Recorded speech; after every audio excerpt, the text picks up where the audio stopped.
अस्सलामुअलैकुम, मैं हूँ Mahin Usmani and I am a author and a journalist.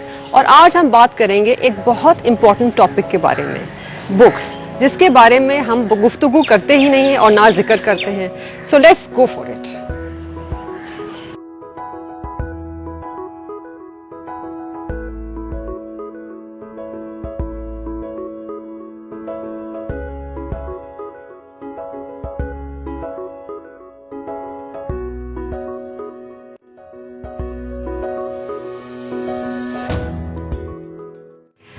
मेरी पहली किताब का रिस्पांस बहुत ही आला था। Thank you readers and everyone who appreciated the book and gave me such great feedback. उसके बाद मैंने सोचा कि भाई एक और किताब ज़रूर लिखना है। मैंने पहली किताब तो जॉनर लिए शॉर्ट स्टोरीज़ का, which is a very tough genre, और ये मुझे उस वक्त पता नहीं था।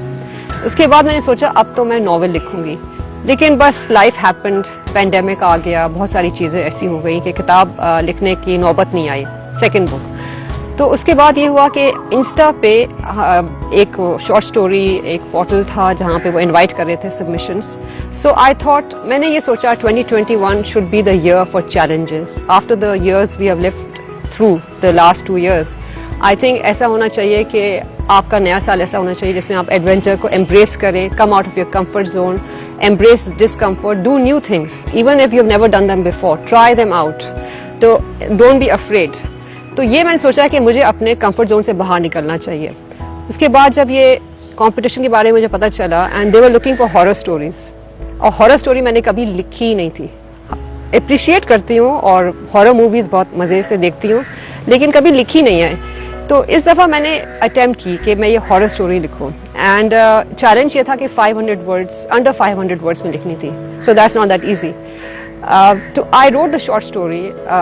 It was a horror play, and the genre was horror, and it was called Shadow, and it was appreciated a lot, so much that जो वहाँ पे क्यूरेटर थे इस फोरम के, उन्होंने मुझे कहा कि आप और स्टोरीज लिखें, क्योंकि इसका रिस्पॉन्स बहुत अच्छा आया।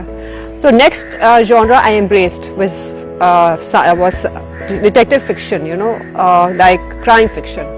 And now again this is something I've never written on. Interest बहुत है, नेटफ्लिक्स से पूरी सीरीज देखते हैं, फिल्म्स देखते हैं, बुक्स पढ़ते हैं, थ्रिलर्स, लेकिन कभी लिखा नहीं। मैंने जो शॉर्ट स्टोरी अटेम्प्ट की in the crime fiction genre, it was called lottery, and it was something, sometimes you take inspiration for what happens around you. It was just something I took inspiration from. There was a cake that I saw जिस पे लिखा हुआ था I won the lottery. That's it. उससे मैंने एक idea बना के एक पूरी स्टोरी उसके अराउंड लिखी, and this story of mine was appreciated so much and it won the online poll and it was awarded the best story for that genre. So I'm very happy that I got the first prize for the detective writing and crime fiction, which I've never attempted before. And then both these stories are published in this book called Tales from Karachi, which has been curated by Taha Kehar. Taha was kind enough to take both my stories, one, the horror one, which was called Shadow, and the second one, which was crime fiction, that was called Lottery. And both of the stories have been appreciated a lot. They've been put together in this beautiful book, which is available online and will soon be available in bookshops. So what I'm happy about is that in 2021 मैंने कुछ नई चीज़ें attempt की, और हमेशा मुझे लगता था कि ये चीज़ें पढ़ने में बहुत इंटरेस्टिंग है, देखने में बहुत इंटरेस्टिंग है, लेकिन ये मैं कर नहीं सकूंगी। I can't write it because I always thought you have to have some kind of an aptitude for it. लेकिन 2021 हैज टॉट मी कि ये ऐसी कोई चीज़ नहीं है। You should embrace your fear, look fear in the eye. जो जिस चीज़ों से आप डरते हैं वही चीज़ आप अटेम्प्ट ज़रूर करें। ये हो सकता है कि ये खौफ आपके सिर्फ जहन में है, it's only in your mind. So when you look at it in the eye and you see it for what it is and you come out shining, then it gives you a great feeling of confidence. तो 2021 में ये था कि मैं अब हर तरह की story लिखने को, हर जॉनर में हर चीज़ एक्सप्लोर करने को तैयार हूँ। I say bring it on. Let's try new things. Let's go for new adventures and let's learn. Let's keep learning. क्योंकि the day you stop learning is the day you die. I read that somewhere and I really feel it applies. I apply it a lot to myself. कि learn करते रहो, कभी भी learning नहीं रोको। चाहे कोई भी जॉनर हो, चाहे फिल्म्स हो, चाहे बुक्स हो। और ये कल्चर जो हमारा है ये बहुत इंपॉर्टेंट चीज़ है, एंड आई फील इस पर एम्फेसिस नहीं होती। आप देखिए टीवी पे कुछ भी नहीं, कभी भी किताबों के बारे में कोई डिस्कशन नहीं होता, फिल्म्स के बारे में बहुत कम डिस्कशन होता है। हमारा कल्चर जो है that is really neglected, and book reading is part of our culture, and I feel that हमारे यहाँ बहुत एक रिच ट्रेजरी है of books and authors and people we can learn from, which we are not doing so. So this is an attempt to talk to you directly and thank you for your support, and I hope you keep reading my books, and I plan to write another book very soon, so stay tuned. I have a Facebook page devoted to my work called Mahin Usmani Author. Please do like it and do follow it for updates about me. I also have an Instagram account called Mahin Usmani Official, and also on Twitter just Mahin Usmani, and you can follow me. We have a lot of good debates. The first Twitter Spaces session I hosted was on the Noor Muqaddam case, and उसका नाम मैंने title किया था आखिर कब तक, क्योंकि काफ़ी हम लोग ख़वातीन, girls and lot of older ladies, younger girls, we all very disturbed after this case. So हम लोग आई फेल्ट हमें फोरम की ज़रूरत है जिस पे हम ये डिस्कस करें, हम बात करें इस बारे में। तो जब मैंने स्पेशल सेशन होल्ड किया था उसमें आप यकीन जानिए कि मैंने सिर्फ 6 लोगों को इनवाइट किया था, और उसमें 300 लोग आ गए, including parliamentarians, ministers, activist, teachers, lawyers, doctors. Sure कि क्या लोगों में इंटरेस्ट था, इस बारे में बात करना चाहते थे। आई थिंक हमारे पास ये बहुत कमी है कि हमारे पास एरियाज नहीं है, एवेन्यूज नहीं है जहाँ हमसे बात कर सकें, एक दूसरे की बात सुन सकें और समझ सकें। I also feel that when you talk a lot of times you understand people, and हमारे यहाँ art of conversation has died out. दूसरे आदमी की बात सुनने का हम तैयार ही नहीं होते, हमें लगता है हम ही सही हैं, हमेशा से हम ही सही रहेंगे। तो जब तक आप दूसरे के आदमी की बात नहीं सुनेंगे, उनको नहीं समझेंगे, you will not progress. And I feel when I write my books, I really feel that one should get into the shoes of their character. You have to get into the shoes of the person who you're writing about. You have to get into their mind in order to write.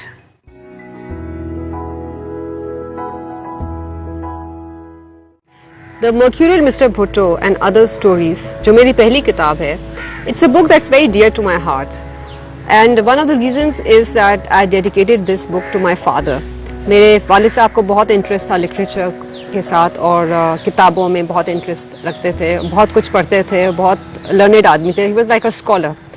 तो मेरी जो book launch थी mercurial mister Bhutto पे, अब्बा आए थे और बहुत खुश हुए थे मेरी सक्सेस देख के, बुक लॉन्च पे सबसे मिले थे और बहुत ही उस दिन खुश थे। एंड 2018 में किताब पब्लिश हुई, एंड 2019 एक साल बाद मेरे वालिद साहब का इंतकाल हो गया।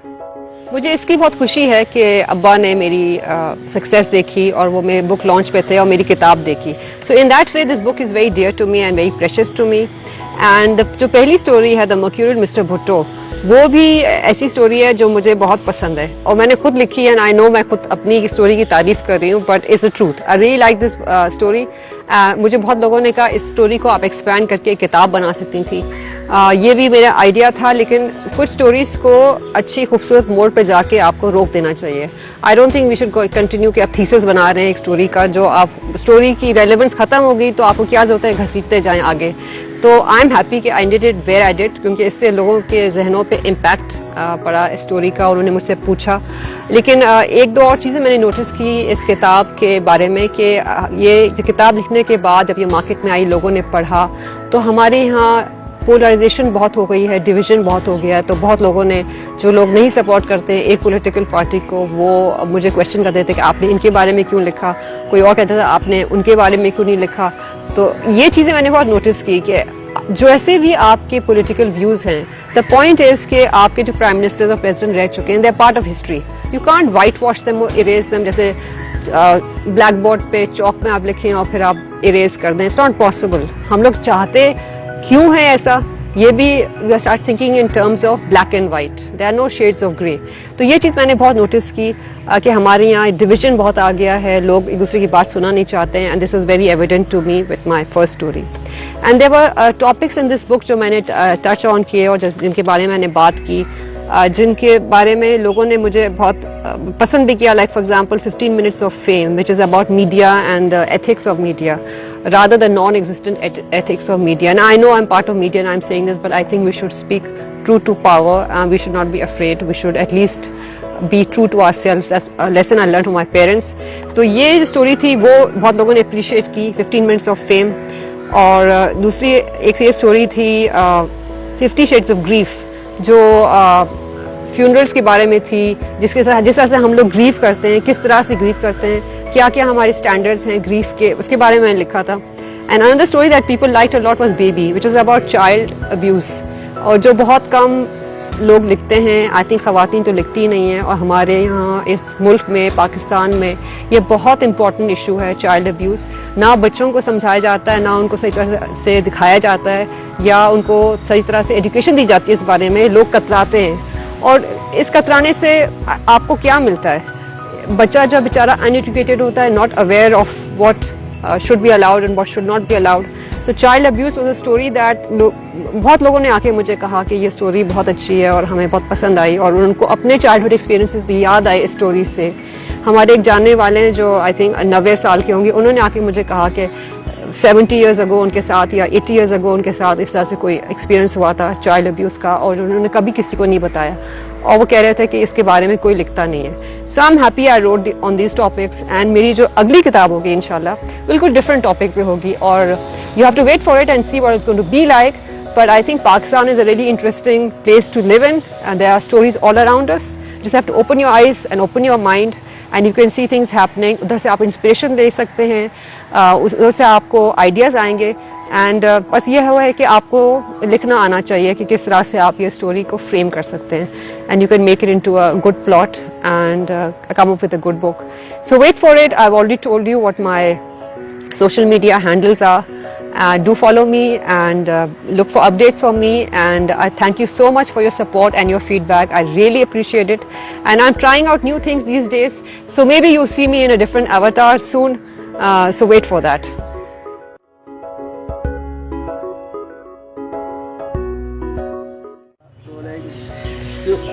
आप लोगों की तरफ से मुझे इतना अच्छा फीडबैक मिला मेरी किताबों के बारे में, मेरे आर्टिकल्स के बारे में, और इवन मेरी शॉर्ट स्टोरीज़ के बारे में. तो अब मैं सोच रही हूँ कि मैं जो नेक्स्ट किताब मेरी आएगी, I want to give you some kind of a hint about it. It was something that you have never read before, I can tell you that, और बिल्कुल ही मुख्तलिफ होगी, बहुत इंटरेस्टिंग, उसमें प्लॉट ट्विस्ट होंगे, टर्न्स होंगे, बिकॉज आई लाइक दैट कि आप इस तरह से लिखें कि रीडर गेसिंग कर पाए कि नेक्स्ट चैप्टर में क्या आ रहा है, उसके नेक्स्ट चैप्टर में क्या आ रहा है, एंडिंग क्या होगी. वरना ऐसी किताबें तो बहुत है मार्केट में जिसमें आप फर्स्ट चैप्टर या सेकंड चैप्टर से आपको समझ में आ जाता है कि अब क्या होने वाला है, तो फिर फ़ायदा क्या किताब पढ़ने का? I think it's a waste of time. I usually skip the last chapter and I see कि अच्छा हाँ यही वही हुआ जो मैं सोच रही थी. और इसमें ये होता है कि बहुत दफ़ा हम कोई टीवी प्रोग्राम भी देख रहे हो तो उसमें आई कैन प्रिडिक्ट कि अब प्लॉट में ये ट्विस्ट आने वाला है या ये टर्न आने वाला है, because it's so obvious, it's so much in your face. हाँ, उन चीज़ों में मज़ा आता है जिसमें आपको बिल्कुल नहीं पता कि क्या होने वाला है. It keeps you at the edge of your seat. So I want कि मेरी राइटिंग भी ये रिफ्लेक्ट करे कि बिल्कुल आपको ऐसे प्लॉट ट्विस्ट होने चाहिए, ऐसी टर्न्स आने चाहिए, ऐसे कैरेक्टर्स के डिपिक्शंस होने चाहिए जो आपने कभी देखे नहीं, और बहुत रियल एंड लाइफ लाइक भी होने चाहिए.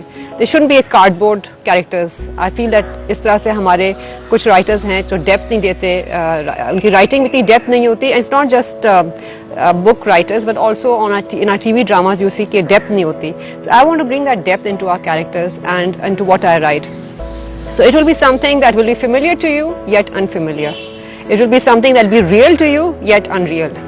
It will be something that's not artificial, but it will be real, but it also can appear artificial. So it might sound like a bit like I'm talking like a mystery inside an enigma, inside a riddle.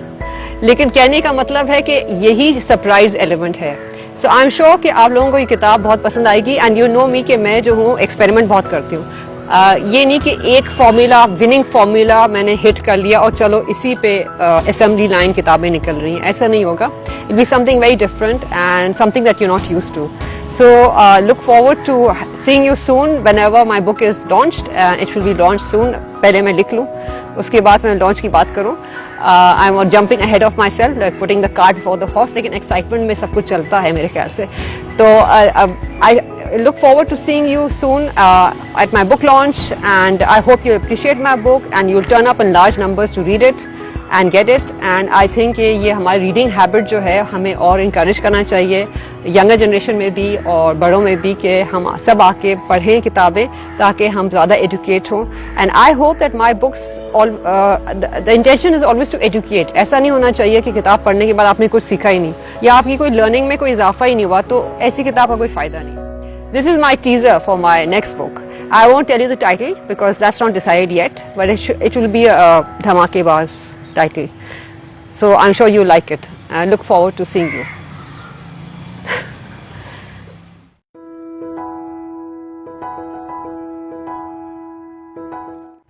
I am not sure how to answer that question. I was always a very good storyteller. मेरी family में सब लोग मुझे कहते थे ये तो कहानी बताती रहती है, ये तो स्टोरीज, इसकी स्टोरीज ही सुनते रहो। और मेरी फ्रेंड्स जो थी हमेशा मेरी स्टोरी से बहुत हंसती थी और बहुत इंजॉय करती थी, और मुझे काफ़ी दफ़ा कहा जाता था कि भाई ये स्टोरी फिर से बताओ। तो I think I was always a great story teller and which I didn't realise. And after some time मैंने स्टार्ट राइटिंग फॉर न्यूज़पेपर्स और मीडिया में आई, मैंने लिखना विखना शुरू किया। तो उसके बाद मैं औरों के लिए लिखती थी। एक पॉइंट ऐसा आया जब मैंने सोचा कि अब मुझे अपने लिए लिखना चाहिए, मैं ऐसा लिखूं जिसमें किसी और की का कलम व्हील ना हो, किसी और की एडिटिंग ना हो, जैसे मेरे थॉट्स हैं वैसे ही आए। तो उस टाइम पे मैंने, which is I think this was just a few years back, I decided कि मैं खुद लिखना शुरू करती हूँ, अपने लिए किताब लिखना शुरू। That's when I decided to be an author. And also my father used to always tell me कि तुम किताब लिखो। He was the only one I think who used to tell me किताब लिखो, कि तुम में किताब लिखने की बहुत सलाहियत है और तुम लिख सकती हो। और मैं कहती थी मैं नहीं कर सकती, अम्मी किताब कैसे लिखें, ये तो बहुत मुश्किल काम है। He said तुम कर लोगी, तुम कुछ भी कर सकते हो। So he was like a driving force in my life, and I remember him saying that to me constantly कि किताब लिखो। So that's why I think I decided to become an author.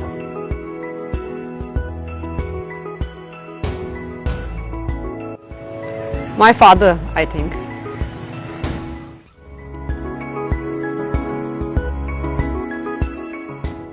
बचपन से याद आया कि ये घर जहाँ हम बैठे हुए हैं, यही घर था जो हम लोग छोटे थे, हम इसी घर में रहे हैं। मेरे फादर ब्यूरोक्रेट थे, गवर्नमेंट सर्विस में थे, हम 3 साल या 4 साल इस घर में रहे हैं। तो यहाँ आके मेरी वैसे भी यादें रिफ़्रेश हो गई हैं, मुझे बहुत सारी चीज़ें याद आ रही हैं। बहुत सारे पुराने दरख्त हैं जो उस वक्त भी थे जब हम लोग यहाँ थे।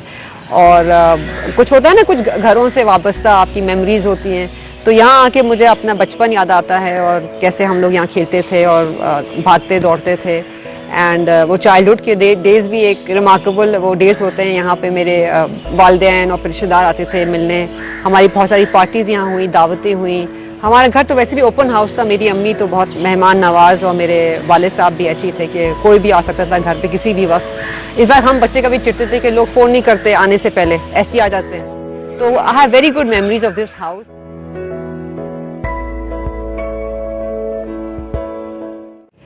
It depends if whether you're a lazy writer or a committed writer. I think if you're a lazy writer, it can take years. And कभी कभार आपकी किताबें ऐसी होती हैं जो जिनमें एक प्रोसेस होता है, एक जर्नी होती है। उस तरह की किताब लिखने में it can take up to 10 years. I know writers जिन्होंने 3 या 4 महीने में किताबें लिखी हैं। जैसे Slumdog Millionaire जो थे, वो जो साहब थे जिन्होंने लिखी है Slumdog Millionaire, it's an amazing story that उन्होंने, he was I think working in the Indian Foreign Service, उनके जो फैमिली थी वो चली गई थी पोस्टिंग पे, वो घर चले गए थे और ये कहीं बाहर फॉरेन पोस्टिंग पे थे। And he was alone for about 3 months। 3 महीने में बैठ के उन्होंने किताब पूरी लिख दी, Slumdog Millionaire, which became a best seller, which became a Hollywood film. So जब मैं इनकी स्टोरी पढ़ी, मैंने कहा नो एक्सक्यूजेस माहिन, जब ये कर सकते हैं despite having a full time job, what are you talking about man, no excuses. So I think it can be either. It can take a long time, it can also take a very short time, or it can be in the middle. Depends on the writer completely.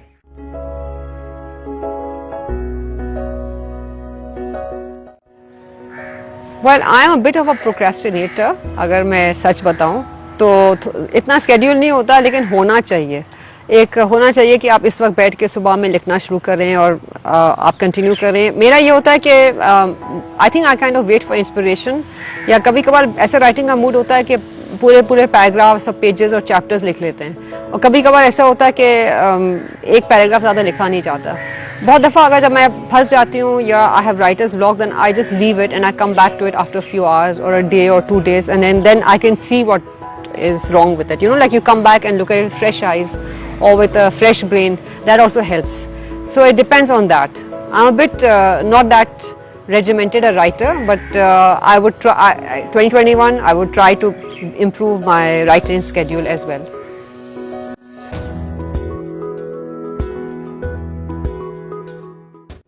Idea stories के लिए या किताब के लिए कभी कभार ऐसे आप गाड़ी में जा रहे हैं, आप ट्रैफिक सिग्नल पे हैं, आपने किसी को देखा, एकदम से आपके दिमाग में ये आइडिया आया कि इस कैरेक्टर पे बेस्ड एक स्टोरी हो सकती है, या आप अखबार की हेडलाइंस पढ़ रहे हैं, उधर से आपको कोई आइडिया आ गया। बट कहीं से भी आपको आइडिया आ सकता है, लेकिन you have to have an open mind. अगर आपका माइंड क्लोज्ड है और सिर्फ आप अपना ही सोच रहे हैं, अपने ही चार दीवारी या गाड़ी के कन्फाइंस में या आपके जो सोशल सर्कल है उसके कन्फाइंस में आप रहते हैं, तो you won't be able to get inspiration from others. I think life is very rich and there are lot of stories around us, वहीं से आपको आइडियाज़ आते हैं। But again your third eye has to be open for you to get those ideas.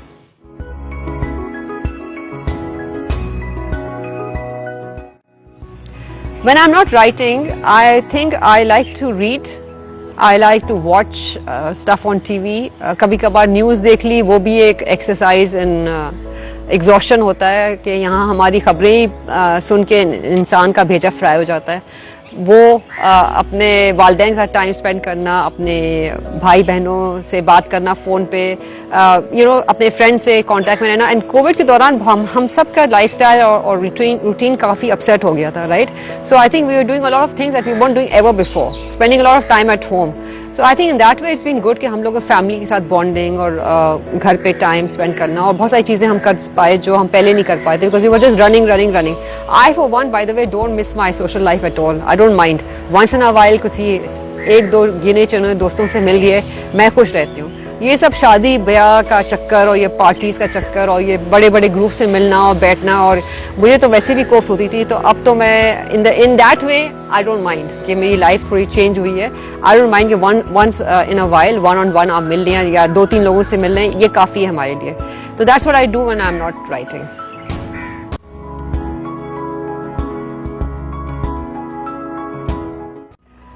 I think the toughest thing I learned when I was writing was that writing is really tough, and I like to bring in plot twists and changes in fortunes, and a lot of different things happening with different people. तो मैं अपने खुद writing को tough कर देती हूँ, क्योंकि अगर मैं सीधे साधा स्टाइल में लिखूँ तो राइटिंग से मैं कोई इतना ज़्यादा सीखूंगी भी नहीं और मेरे लिए बड़ा आसान होगा। लेकिन मैं जानबूझ के इसमें थोड़ा कॉम्प्लिकेशंस डालना पसंद भी करती हूँ, मुझे मज़ा भी आता है। मैं अपनी स्टोरी ऐसे पढ़ती हूँ, किताब ऐसे पढ़ती हूँ कि मैं कोई और, I am like the reader who is bought the book and I am reading it, ताकि मुझे रीडर के पर्सपेक्टिव से लगे कि ये इंटरेस्टिंग है या नहीं है। क्योंकि बहुत दफ़ा अगर आप खुद कुछ लिखें और आप देखें तो आपके एक अनकॉन्शियस बायस होता है ऑब्वियसली कि भाई ये मैंने लिखी हुई है। तो इसमें ये होता है कि unconsciously you are appreciating the story because you have written it. The point is that you step outside your body, outside your brain, and look at it at the point of view of a new person who is looking at it, who has not written the story. So ये बहुत मुश्किल चीज़ होती है to be objective. You have to step out of your body and see the story for something, look at it critically. तो ये मैं बहुत करती हूँ और मुझे लगता है this is the toughest thing to do, because उसमें फिर आपको बहुत गलतियाँ में नज़र आती हैं, आपको फ्लो में ब्रेकेजेस नज़र आते हैं, आपको प्लॉट स्ट्रक्चर में भी नज़र आता है कि यहाँ से नहीं, इस तरह से ज़्यादा निफासत के साथ आप काम कर सकते हैं। ये सब चीज़ें आपको नज़र आती हैं जब आप ऑब्जेक्टिवली देखते हैं। So I think that is something that I do constantly and that's the toughest thing for me when I am writing.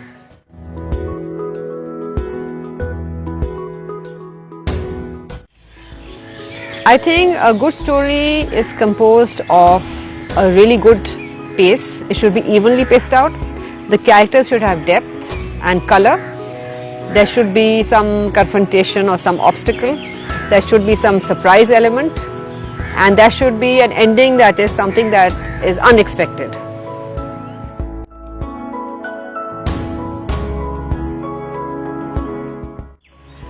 I do hear from readers off and on, especially जब हमारे कोई literature festival में आप participate करते हैं या book signings होती हैं, उसमें बहुत लोग आके बात करते हैं। Mostly they have appreciated the book. They've asked me some, for example, readers in Quetta in Balochistan asked me कि आप अगली स्टोरी अपनी बुक क्वेटा में सेट करें, आप सिर्फ कराची पे नहीं कॉन्सेंट्रेट करें। So that was something a learning lesson for me कि और भी इलाके हैं और भी शहर हैं, बट आई टोल्ड देम कि मैं वहाँ रहती नहीं हूँ या मुझे वहाँ का एक्सपीरियंस नहीं है। मुझे किसी एक राइटर ने एक दफ़ा कहा था कि आप उसके बारे में लिखें, उस जगह बारे में लिखें जो आप जानते हो। So that is something that I think is very important. If you know the place really well, that's easier to write for you to write on it. If it's something you know on a flimsy grounds या आप इतने अच्छे नहीं जानते, तो आपके story में वो चीज़ आएगी कि आपकी स्टोरी में वो familiarity नहीं होगी या वो वाकफियत नहीं होगी उस जगह से। So that's something I learned from my reader to write stories set outside Karachi as well. And maybe in my next book I will have characters who are based outside of Karachi as well.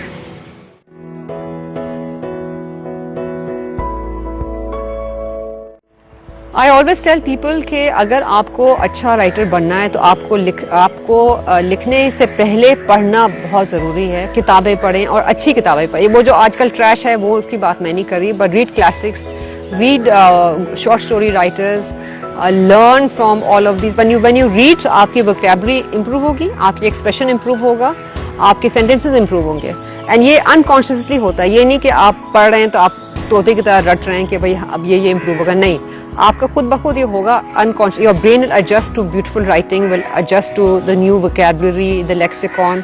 ये सब चीज़ें आप slowly आपके दिमाग में आ जाएंगी, तो जब आप बैठेंगे लिखने के लिए तो आपका खुद ब खुद एक बहुत अच्छा राइटिंग स्टाइल बन जाएगा। और ये चीज़ मैं अपने आप पे आजमाया हुआ है, क्योंकि जब मैं स्कूल मेरे अपने चेंज किए थे when I was just a kid, तो मुझे याद है मेरी इंग्लिश बहुत ख़राब थी। तो मुझे टीचर्स ने ये एडवाइस दिया था कि आप जाएं, लाइब्रेरी जाएं, किताबें लेके आएं, सारी क्लासिक्स लेके आएं और पढ़ें। और मेरी वालदा ने उस वक्त कहा था कि नहीं, ये तुम्हें करना पड़ेगा। तो मेरी जो छुट्टियां थी समर वेकेशन, उसमें मेरा यही काम था कि मैं ब्रिटिश काउंसिल आती थी और 10-10, 12-12 किताबें लेके आती थी, और पूरे महीने का मेरा वो कोटा था कि ये पढ़ना पड़ेगा। And not just any books like mark Twain, Robinson Crusoe, great expectations, Charles Dickens, सारे ग्रेट राइटर्स की किताबें मुझे पढ़नी पड़ती थी। और पहले तो मुझे बहुत बोरिंग लगता था कि ओह ये मैं क्या कर रही हूँ। लेकिन जब मैंने उस एक वेकेशन था मेरा 3 महीने का समर वेकेशन, उसमें मैंने सारे फेमस राइटर्स की किताबें पढ़ी। पीजी वुडहाउस ही पढ़ा। I mean, I read so many of them. I still remember. They were just all the brilliant writers. जो हमारे Enid Blyton भी पढ़ा. I mean, that Enid Blyton too was something with a staple in our house. We used to read. But you read Enid Blyton, Nancy Drew type. आगे नहीं बढ़ते थे. लेकिन उस समर वेकेशन से मैंने सारे ग्रेट राइटर्स को पढ़ा। उसके बाद जब मैं स्कूल वापस गई तो मेरी इंग्लिश हैड इम्प्रूव्ड। ये नहीं था कि मैंने कोई क्लासेस ली, नो, जस्ट रीडिंग। तो उससे मैं आपको अपने एक्सपीरियंस से बता रही हूँ कि आपकी ऐसे राइटिंग, आपकी book writing, everything will improve exponentially if you read. Just read and read the right things. अगर आपको कोई किताब बोरिंग लगे तो छोड़ दें, come back, go to another book, but do read, keep reading and pushing yourself. So I hope you guys follow these steps and I know it will benefit you. मैंने Oxford university press के लिए एक education seminar किया था school going बच्चों के साथ, और जब उनके एक्सप्रेशन अच्छे नहीं थे मैंने उनको यही कहा कि किताबें पढ़ें, उससे आपका एक्सप्रेशन इंप्रूव होगा। And we did online exercise right at that moment, like they said it is very cold, I said give me other words for cold, और मुझे डिस्क्राइब करें कि कोल्ड का सेंसेशन कैसा है। So they start writing things like I was shivering under my blanket. तो उनका expression improve होने लगा उसी सेमिनार के वेबिनार के during that. So I wish you all the best of luck, follow the steps. I know कि आप लोग सब बहुत इंप्रूव करेंगे। I look forward to seeing your books और your essays. You can reach out to me on social media and I would love to take a look at your work.